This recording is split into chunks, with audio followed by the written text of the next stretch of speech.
In front of me is REDMI Pad 2, and today I would like to show you how you can change and customize your keyboard.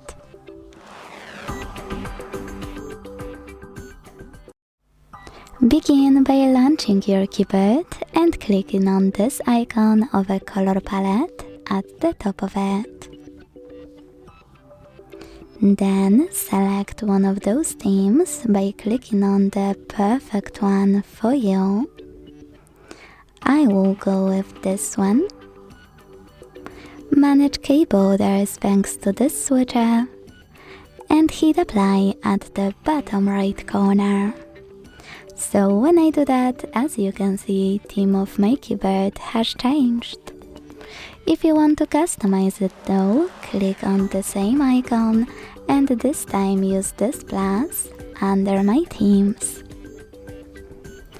Now tap on a photo you wish to apply as your new keyboard's background. Pinch it to scale. Drag it to move.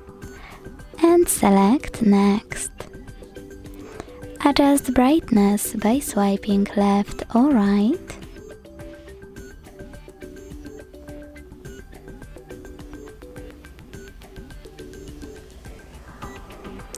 Hit Done. Manage keyboarders and tap on Apply. Thanks so much for watching. If you enjoyed this video, don't forget to leave a like, comment and subscribe. Bye!